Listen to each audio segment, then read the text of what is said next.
નમસ્કાર ખેડૂત મિત્રો, આજે હું પંકજ પંડ્યા ફરી એક વખત જિંજર ગામે રમજાનભાઈના ખેતરે આવી પહોંચ્યો છું અને એમણે ડાંગરની અંદર જેવી કંપનીનું ઇકોમેક્સ વાપરેલું છે. તો હું એમને પૂછીશ કે ભાઈ તમને ઇકોમેક્સ ખાતર વાપરવાનો ક્યાંથી આમ મગજમાં વિચાર ક્યાંથી આવ્યો? મેં સાહેબ બાજુમાં ગઈ સાલ એક ભાઈ નાખેલું ને એનું રિઝલ્ટ પણ સારું લાગે. બરાબર છે.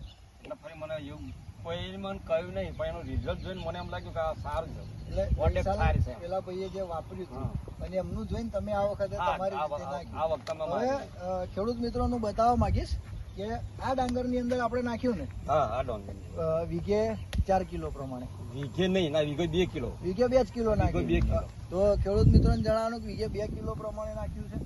અને આ ડાંગર તમારે કેટલા દિવસની હશે? આ 26 25 26 દિવસ, મિનિમમ 25 દિવસ. બોલો.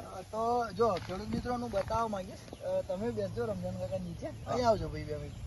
કે આ જે ડાંગર છે બરાબર ગુજરી છે ને, ગુજરી છે. તો આમાં નાખે રોપે 25 દિવસ થયા છે. આપણે ચીપા ગણીએ તો 1 2 3 4 5 6 7 8 9 10 11 12 13 14 ને 15. તો આની અંદર જે ચીપા ફૂટ્યા છે લગભગ 15 ચીપા ફૂટ્યા છે. અને તમે તો વર્ષોથી ખેતી કરો છો, તમને ખ્યાલ જ છે.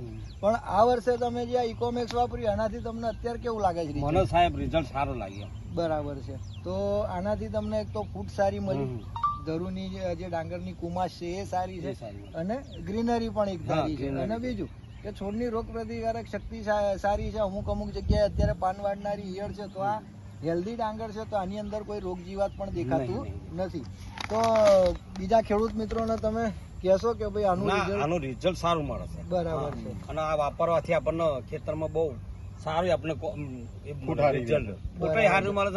જે રીતનું કે ભાઈ આપણે કહીએ છીએ કે આ ઇકોમેક્સ નાખવાથી છોડના તંતુ મૂળ વધારે થાય અને છોડનો વિકાસ પણ સારો થાય, તો એ રીતે આમાં તમને રિઝલ્ટ સારું મળે. મળે. ખૂબ ખૂબ ધન્યવાદ.